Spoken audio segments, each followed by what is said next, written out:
Yesterday, 6th of September 2023, the Presidential Election Petition Court, PEPC, finally delivered its long-awaited judgments on petitions challenging the outcome of the presidential election held on 25th of February 2023. This judgment was delivered within the statutory time frame under the extant status.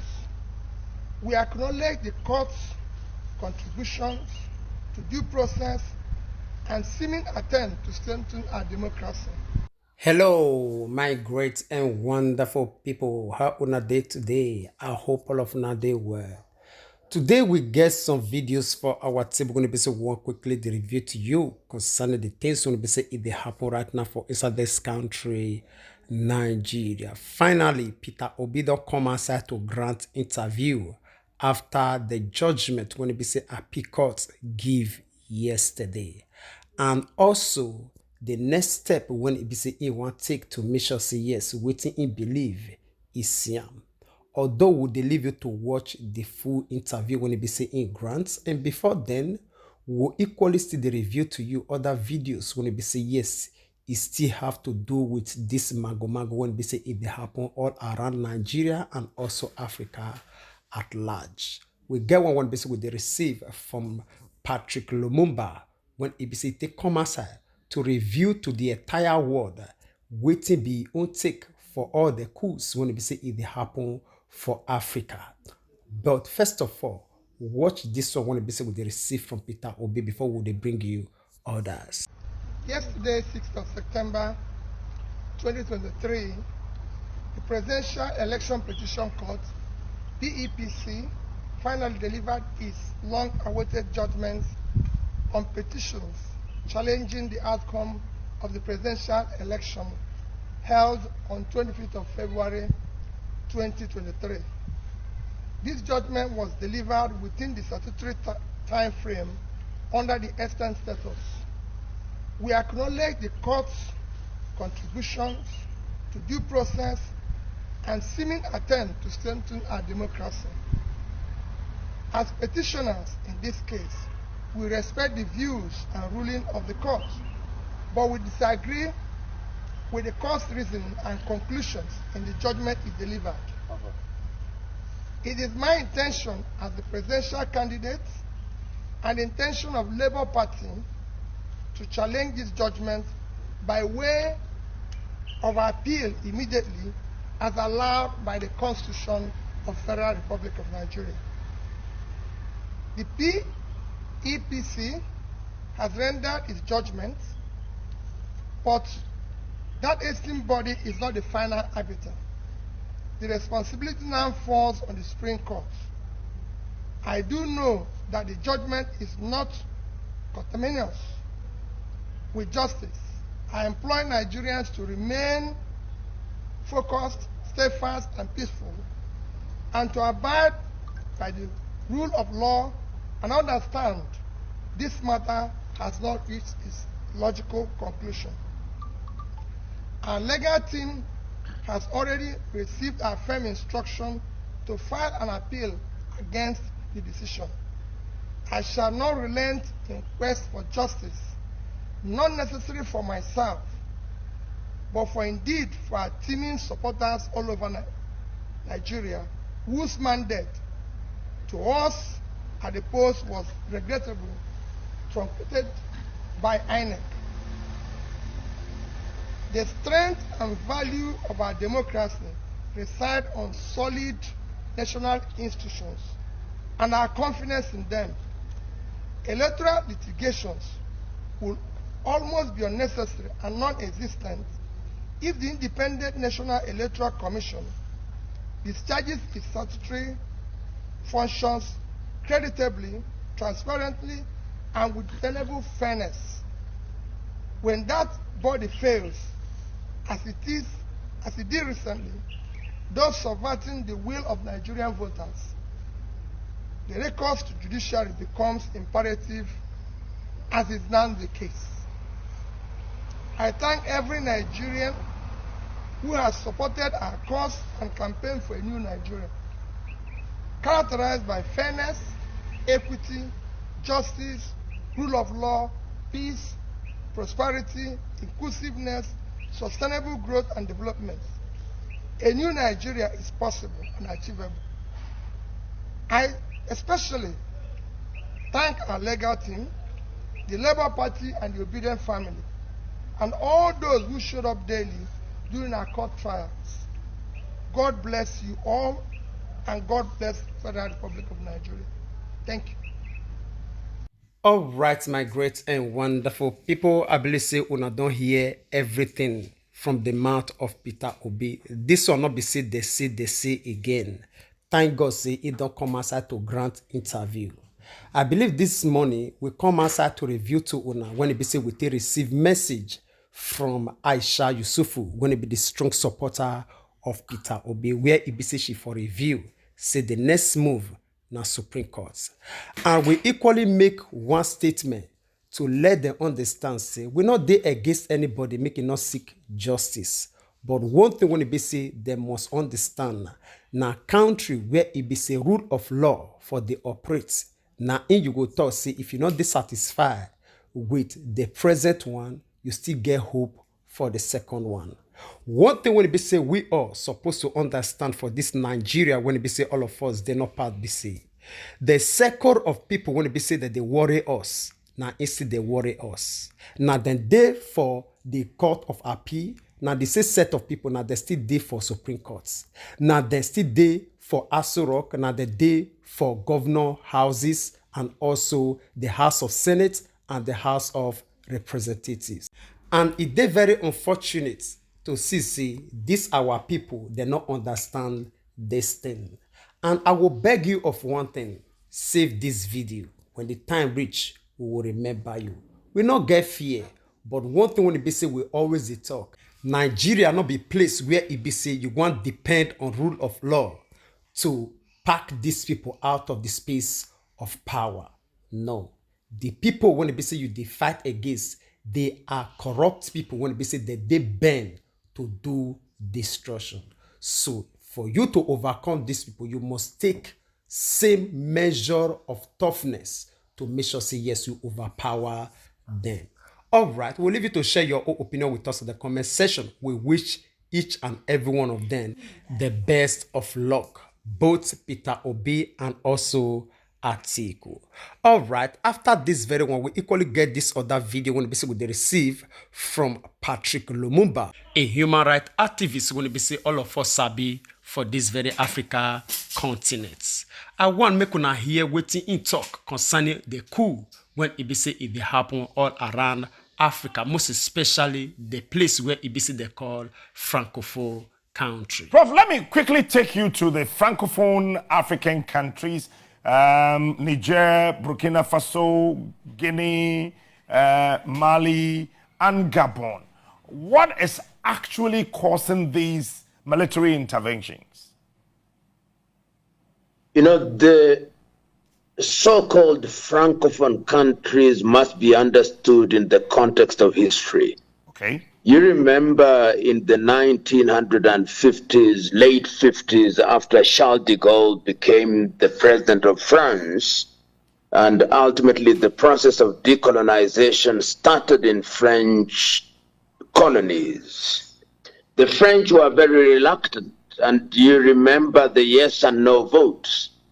And the countries that rejected the French approach to retain colonization, such as Algeria with Ahmed Ben Bella, Guinea with Ahmed Sékou Touré, and Mali with Modibo Keïta, were punished by the French.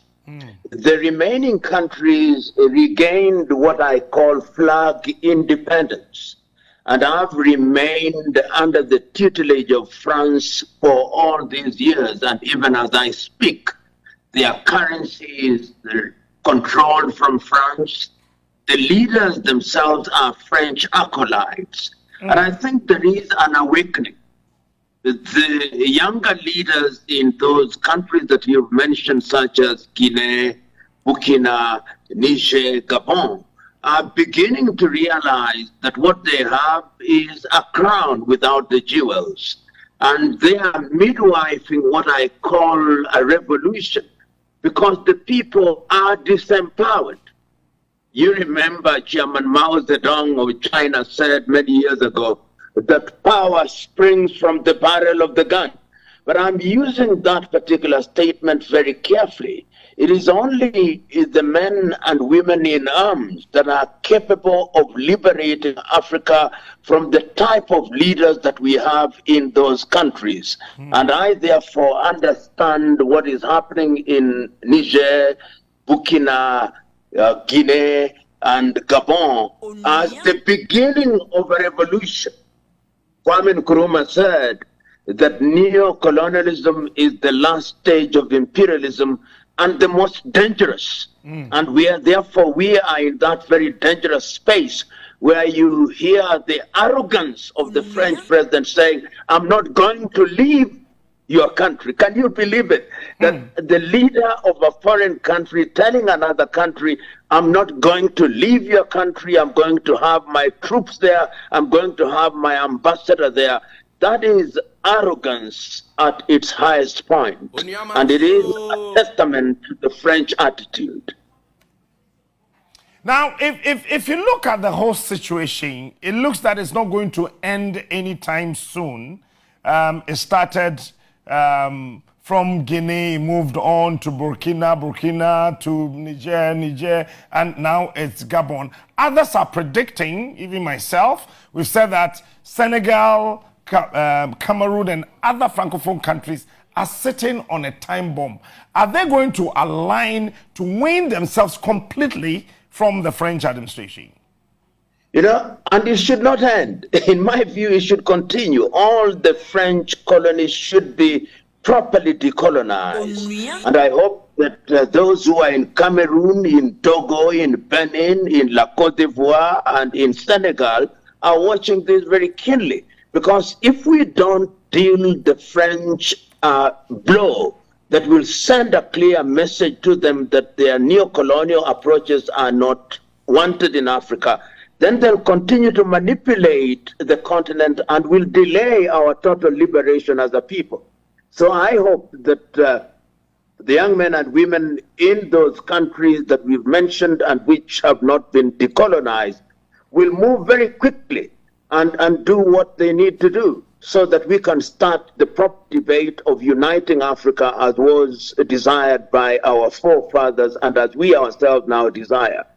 All right, saying that these countries need to be decolonized, are you therefore suggesting that one way or the other you support the military interventions so that... Yes, I do. Okay. Yes, I do. And you know, there is this idea, and you remember the Malabo Declaration of 2022 by African heads of state in Equatorial Guinea against terrorism and unconstitutional changes of power.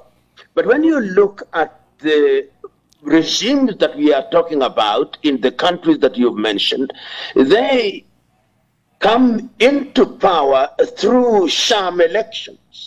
Elections that are choreographed from France, elections that are won through rigging and bribery. So even the occupation of power itself is illegitimate. And some of them owe allegiance to Paris rather than to their people. And to the extent that the civilians cannot guarantee a change of government, what is wrong if our men and women in military intervene for a short time for the purpose of preparing us to go into a different phase where we can improve governance? And I'm very reluctant nowadays to use the word democracy, because democracy has been abused. Democracy is a word that is handed down to us by Europe and America and all these conceptual Western countries. And in their mind, it means periodic elections which they come and monitor and tell us that we have done a good job. And it means that we have political parties. And I think, as John Henry Clark once said, these governance systems that we inherited from our colonizers must now be re-examined. I think Africa must now ask itself in different countries, What are the governance systems that we can come up with which respond to our unique circumstances? We've had series of these problems over and over again, and then ECOWAS comes in to say that they want to send military to Niger to be able to stop what is going on over there. To the best of your knowledge, as a huge opinion person in our continent, what do you think about that position of ECOWAS, led by Tinubu of Nigeria? You know, when I listen to the current chair of ECOWAS, President Tinubu of Nigeria, and the leaders threatening fire and brimstone, I sympathize with them. I sympathize with them because they are, in effect, just trying to protect their positions. ECOWAS must understand the circumstances that have led to the coups in Burkina. They must understand what has led to the changes in Niger. They must understand what led to the changes in Guinea and in Mali, and what will lead to changes in other countries. And having understood those circumstances, they should be very reluctant to say what they have said. And you can see how they have confused themselves because they don't understand the situation. At one time, the military heads were to meet in Accra, Ghana. At one time, they threatened intervention. If they threaten intervention to reinstate the Nigerian President Bazoum, the military leaders in that country said, we are going to kill him. And they would. Then who will they restore? ECOWAS must, in the nature of circumstances, understand what is on the ground. And I'm very happy the way the Nigerians came out in the streets. I'm very happy the way the Burkinabe administration came out. I'm very happy the way the Malian administration came out and the Guineans said, you attack Niger and we are going to fight to the last man and woman. All right, my great and wonderful people, I believe say all of you don't hear everything by on ourselves. One thing when we say we continue to detect this puno part, be say every day for the thief, one day for the owner. Small people when they say they bend your own hand, go back, they collect waiting belong to them. One day be one day, that hand when they say they bend easily, you will find it difficult to even hold the hand, not you talk or say you want banner. Now the stage, now all of us, they head to today. I will leave you to share your own opinion with us in the comment section, even as we draw the line of this very broadcast here. We'll see you again when we see you. Remember, we love you all. Bye-bye.